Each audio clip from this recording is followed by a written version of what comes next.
Trust me, this is not the only meme I'm gonna talk about with Moon Knight. I mean, I had to make it. He said it in the freaking episode. I mean, if you want to ring the first time I heard the name Moon Knight, it was this episode of Game Grumps. Moon Knight! I'm just gonna yell like D-list Marvel characters. Hey, Moon Knight's getting a resurgence. I love Moon Knight. It's odd. It's odd. It's odd. That and the memes. I'm sorry if I forgotten he was in the 90s Spider-Man cartoon. Okay? I remember Blade. I remember Morbius. I remember other, like, heroes that were in the 90s Spider-Man cartoon. I knew Stan Lee was in it, and his wife. Like, I just don't remember seeing Moon Knight. I guess I was stupid.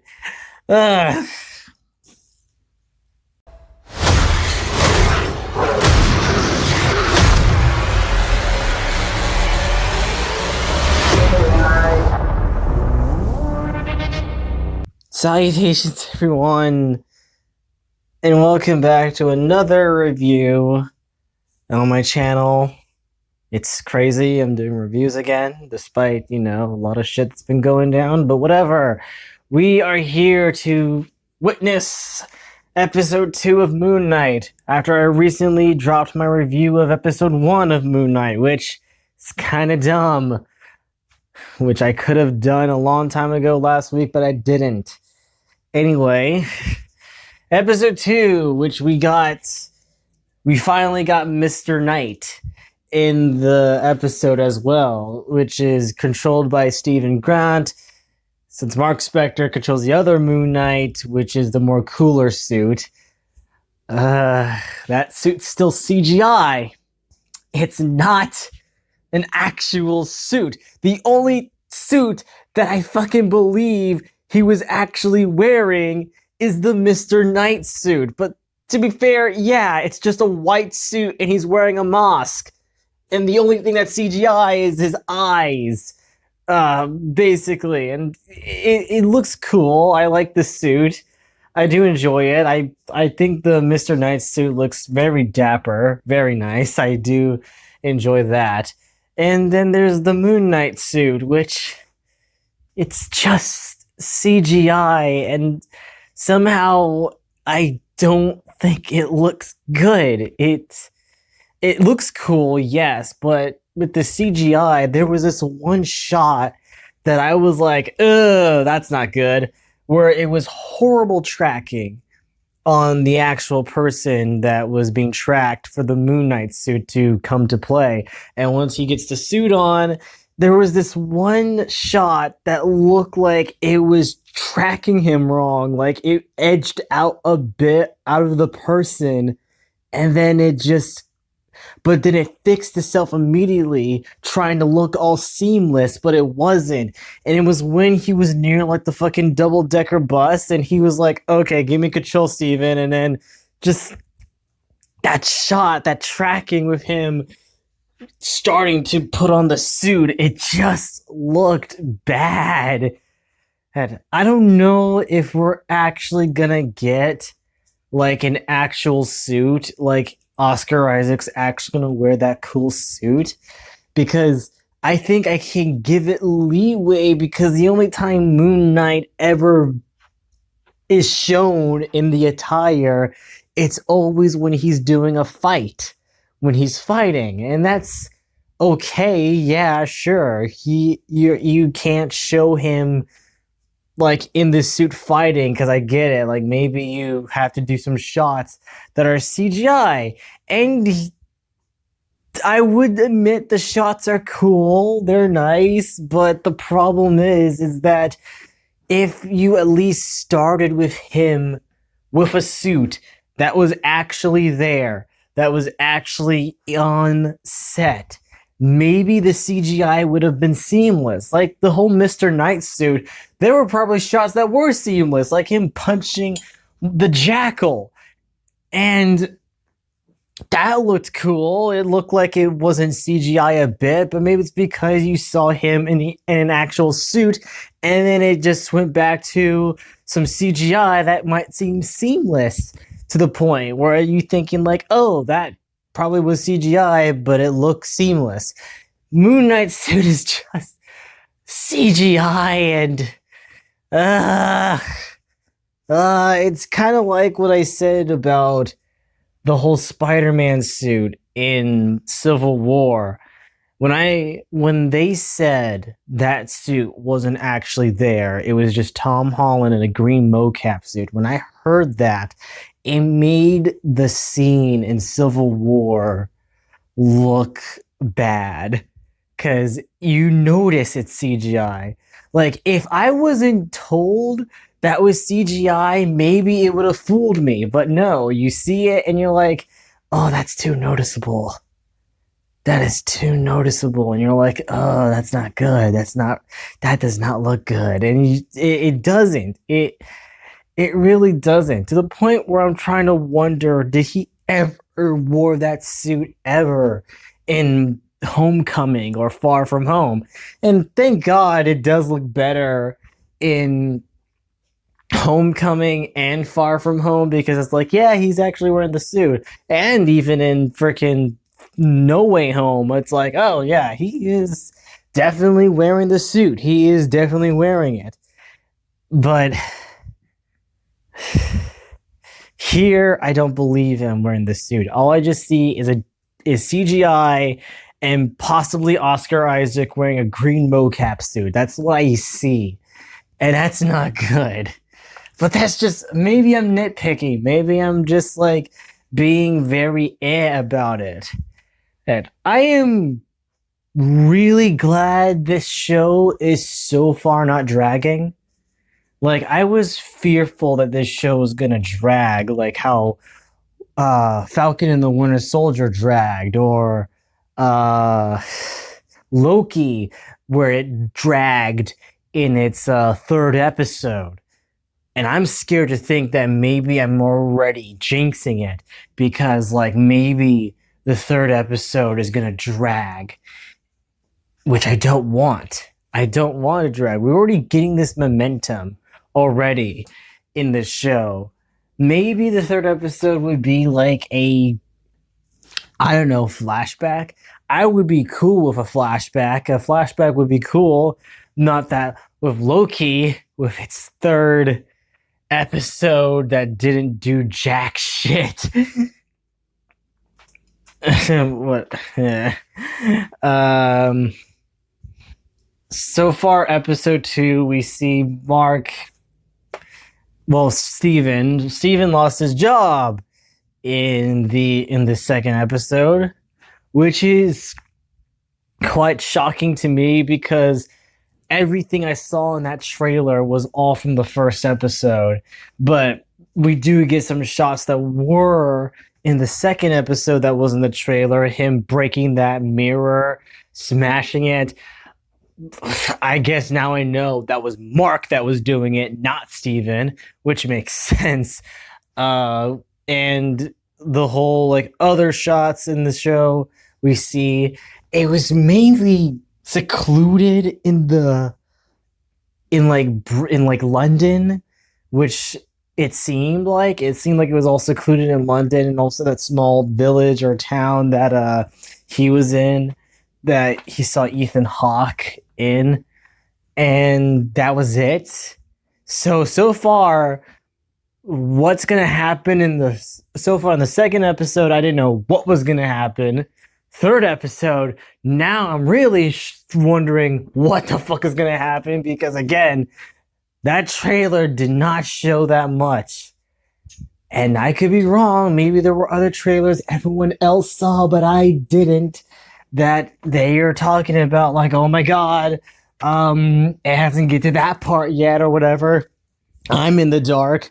But second episode, we get a few questions answered about Steven and Mark. About Mark is the one that was chosen by Kamshu because I guess, if I remember correctly, there was like a video that I watched that from Watch Mojo that Mark was like his mind was broken. I think he was supposedly dead, but Kamshu brought him back, and then his mind was broken, and that's when he got like the dissociative identity disorder, where he becomes both Mark and Steven.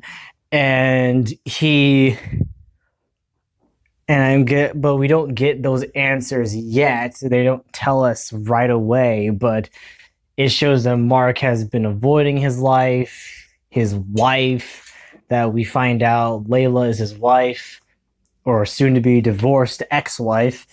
And Steven loses his job. We see that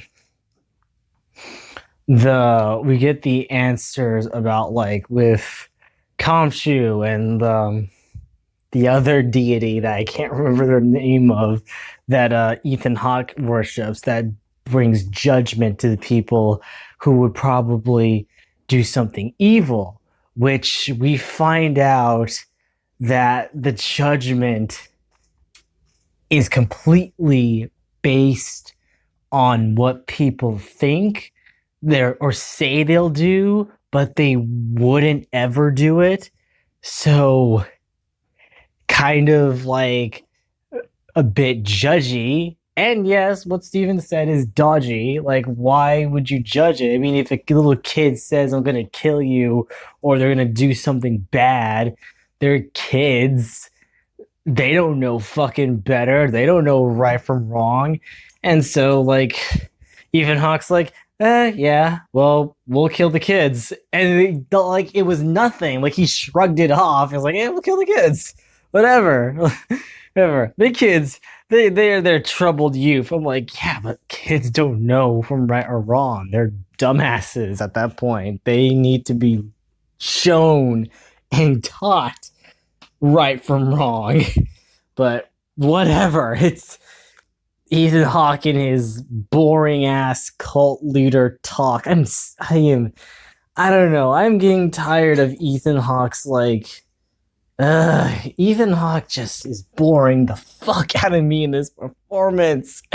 I don't like it. I just don't. It's just I've seen this too many times. The cult leader that thinks what he's doing is good, but it isn't. And he will always try to find excuses for his bullshit plan, thinking like everything is gonna be good. We're gonna bring peace to everyone because I'm gonna rule them out of like this judging thing, because I don't want people to live in fear. You kind of are making people live in fear. Fear of like, hey, if you fucking do not see what's gonna happen of peace and prosperity because you're thinking of something that you don't really mean, then God damn it. It's so dumb. I don't hate it. No, I do hate it. I just don't like the performance because, God, I've seen this performance too many times from other actors who just say, like, we're a cult, what we're doing is good, and what we're doing is the best judgment call of all time. And I'm like, oh my God. I'm sorry. There's nothing new about it. There's nothing new about his villain character. It just feels like a generic villain. But what kept me going for the show that I liked is seeing Mark and Steven and the clashing of like their lives. Like Steven feels like his life is ruined because of Mark, but Mark feels like his life is kind of ruined as well because of Kamshu. So technically, all three of these guys had their lives fucked over something. And usually it's one or the other. Steven feels like his life is in shambles because he can't sleep properly without fearing that his body will get up at night, and that's why he ties himself up in that bed. And Mark, he has like his life fucked over because he has to do these tasks from Kamshu, and he doesn't want his wife to be the next candidate for Kamshu, which Kamshu says like, hey, hey, here's the deal. Like, you do this for me, and then you go free. But Kamshu's a dick. This dude is a dick right now. He is like saying like, hey, I mean, even though I said that, hey, you'll be free to live your life, man, and after this task is done, I mean, I could go to someone else, but your wife is looking easy pickings right there. Like, that is like fucking like dick move. Like, thinking like, I know we had a deal, but I'm not saying I'm backing out on the deal. I'm just giving you a fair warning that the next person I'm gonna pick next, you won't like. And that's like, I'm not saying, I mean, hey, you could let go, but you could stay as my avatar, so your wife doesn't get that treatment. Hey, I'm just saying. Just fuck. God, the dude doesn't feel like there's not a good person in this show. I feel like the only good people are Steven, Mark, Layla, and I think that's it. Kamshu seems like a dick. Ethan Hawke is just following this god blindly, thinking, hey, whatever, I don't give a shit. Actually, he doesn't give a shit. He's not following blindly. He knows what he's doing. He's like, yeah, who the fuck cares? Whatever. Kids are getting killed. And they were bad seeds anyway. Like, yeah, he doesn't give a fuck. Like, it is like, there is like so, like, even the Egyptian gods are douchebags at this point. Like, whatever, you gotta work for me, bitch, and that's it. Like, everyone is being ruled by an Egyptian god here. Like, Kamshu is, I don't know if this dude is even good or not. Sure, he's facing judgment only when someone has done something evil, not basing on someone who could do evil.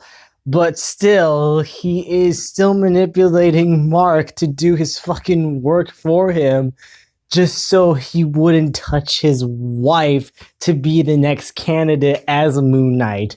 Like, it's kind of not good at this point. Hey, I don't know. I don't trust Kamshu at all. He seems pretty like an asshole. But at least he's not Ethan Hawke. That's the only good thing I can say about him. At least he's not killing kids at the point. I am seeing a bit more Batman stuff in this episode, mainly when he's like running on top of the rooftops, and like that one scene after he stabs one of the jackals with this piercing like spike that was in like this like what cathedral, I guess, and he grabs like his moon, like, I don't know, boomerangs, his moonerangs, and just grabs it. I was like, that's Batman. That's a Batman shot right there. And I was trying to figure out what makes him Batman. Episode 2 proved to me that, okay, that is what Batman would do in that situation. And if he killed a lot more.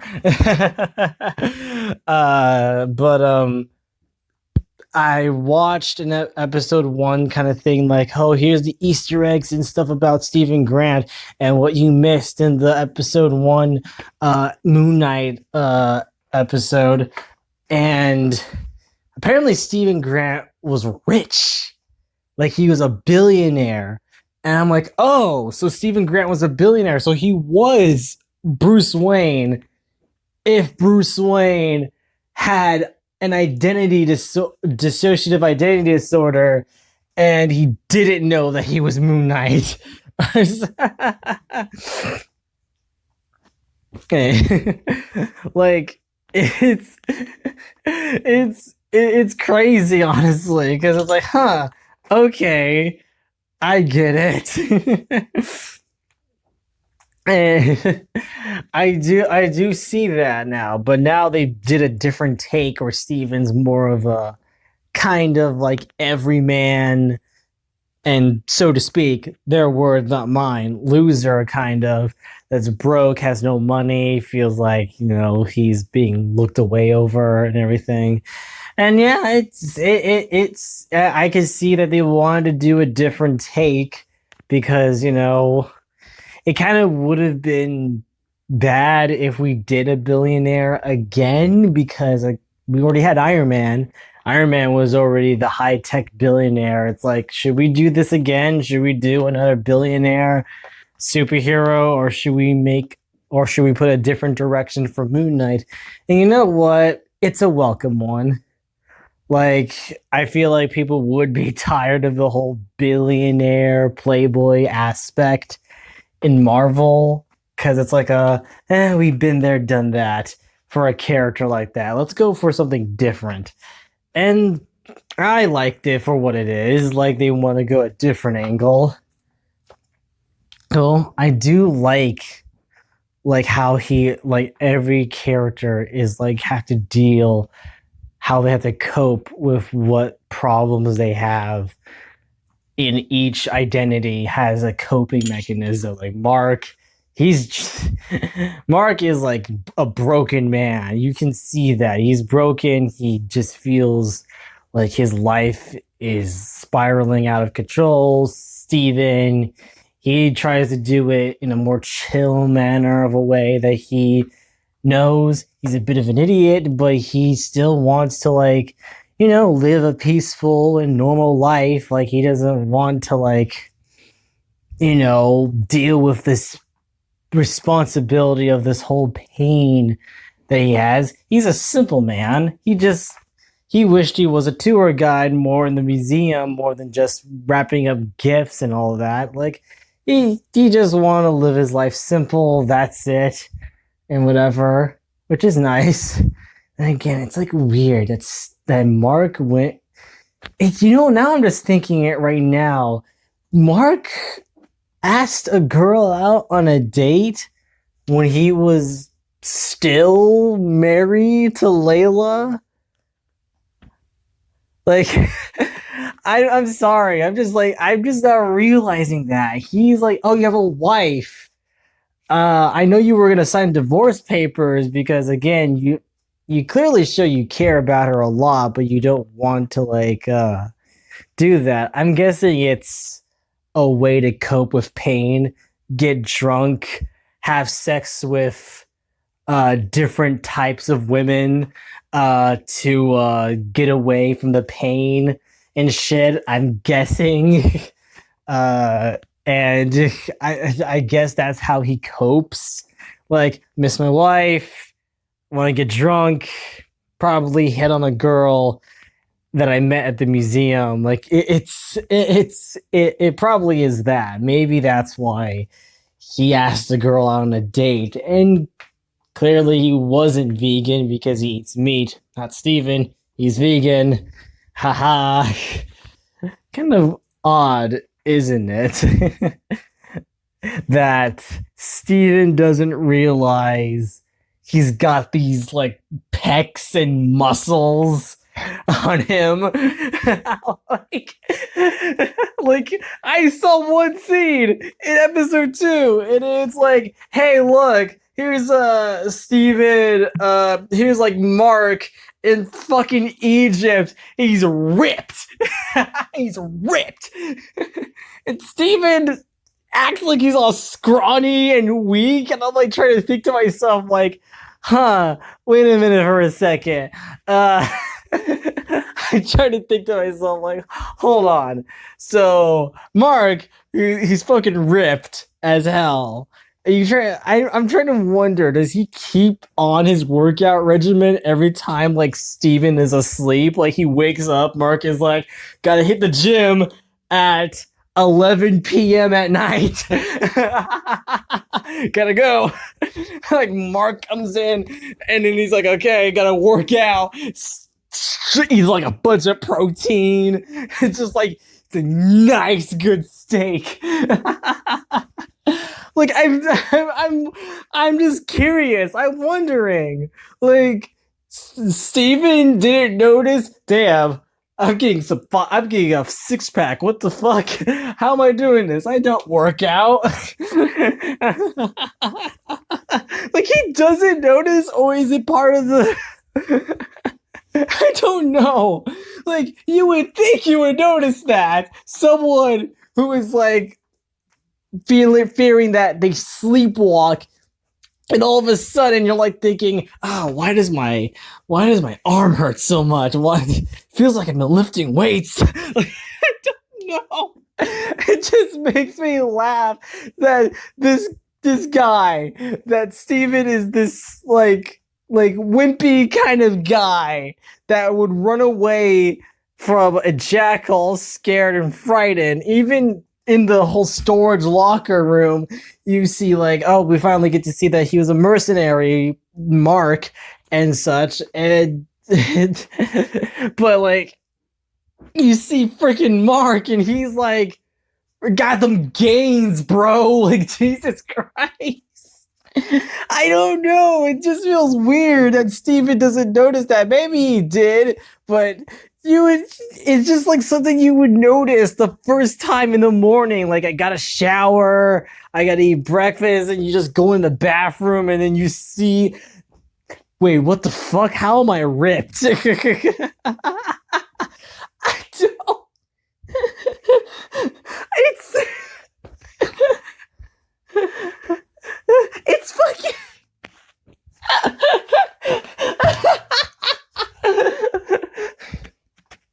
I don't know.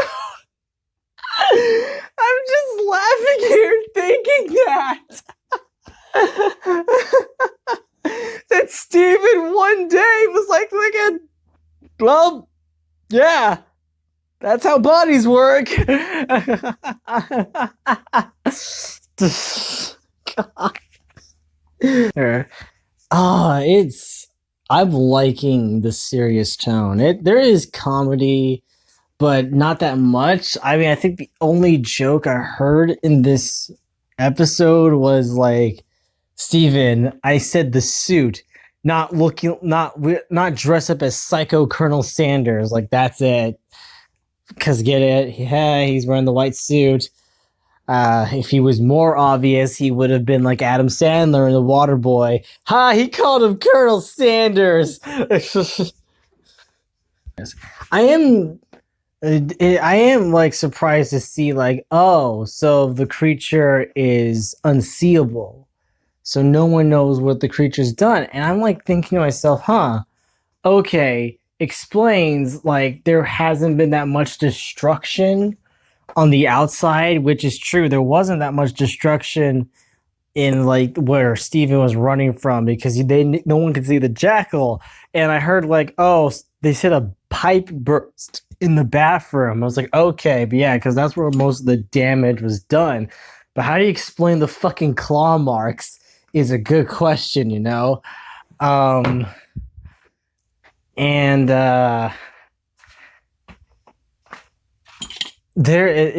still, there was interesting things to see. Like, oh, okay, no one could see the jackal, but Mark and Steven. And I was interested. Like, okay, that's interesting. I get it. I guess only they could see it for some reason, or is it supposed to be targeting one person that could see it?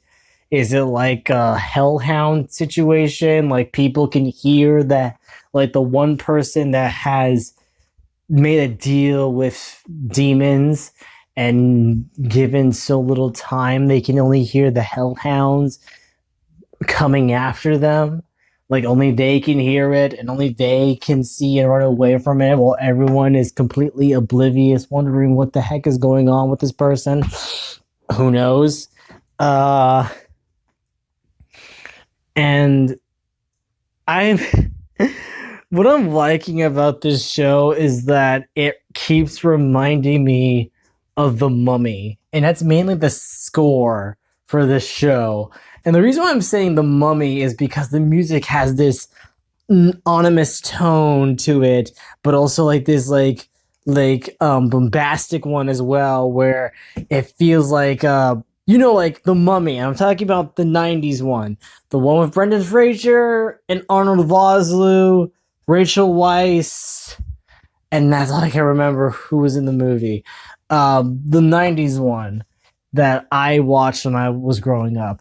And that one had the same kind of track, like kind of like with Mummy, it goes dun, dun, na, na, na, na, na, or something, and then there's Moon Knight going like oh. It has that same tone with it that I love in The Mummy. That I just felt like, God, this feels like I'm watching The Mummy again. And kind of makes sense, both Egyptian, kind of like ones with The Mummy. This is about gods. It does seem like weird to make those comparisons, but it feels like it. Down to the bad CGI from Mummy Returns. So far, I'm enjoying it, especially the whole dynamic between Steven and Mark and all the pain they're going through. I do like that. Like, Oscar Isaac is giving a damn good performance. This man is already like selling this role perfectly. I think Oscar Isaac does a great job with this character. He is taking this role very seriously. Probably I've seen the most serious of a performance from an actor who's taking seriously for a comic book character in a Marvel movie. And I'm not saying like all the other actors done bad. I'm just glad that they're not watered down by like lame kind of like jokes that you just roll your eyes thinking, why did you put that joke in there? You're just watering them down with this humor that kind of makes me like, ugh. Steven feels like comic relief, but it's Steven. I expect that from a character like him that talks like that in a silly, over-exaggerated British voice that is more akin to Dick Van Dyke in Mary Poppins. But so far, Oscar Isaac has pulled off an engaging performance as the character as Mark, and I do like that. I do enjoy that. He's doing great with these two dual roles that he's doing with both characters. They're all in the same body. Like, it is amazing. I love it. He's doing great with the role, and I am very curious to wonder what happens next with the role. Are we gonna get like a background, like a flashback to how did Mark get in control of Khonshu? Are we gonna get something at least? I mean, episode 3 has to be an episode about a flashback of how this all happened. That how Mark used to be just Mark, and then all of a sudden he becomes Steven. Like, it is an interesting thing to wonder what is going to happen in the next few episodes. I don't know. We could just be in Egypt. We could just be like, oh, whatever. We're already here. Time to fight Ethan Hawke, or we're gonna get a flashback episode, and then the last 3 episodes are gonna be about trying to stop like Ethan Hawke's grand cult plan. Who knows? I'm interested in wondering. I'm cool with a flashback episode, or I'm cool with them continuing the story, hoping to God they don't drag it. which I don't like dragging. I don't like a drag in a series because Marvel has been kind of notorious with that in a few of their shows, that there's always that one draggy episode. I think Hawkeye had one too that was like, oh, this is not going well. But who knows what's gonna happen? Anyway, I'm so far liking this. What do you guys think of Moon Knight? Did you like it? Did you think this episode was a bit than the last one that got you hyped and excited? I'm already getting invested in this already, and I am very curious to wonder where this is gonna go. I'm kind of hoping some Moon Knight related memes come in this show. I know it sounds stupid, but but I kind of want that. But anyway, thank you guys for watching. I'll see you back in the next one. Ciao, darlings. And remember, you are loved. Ow, ow, ow! Ow! Ow!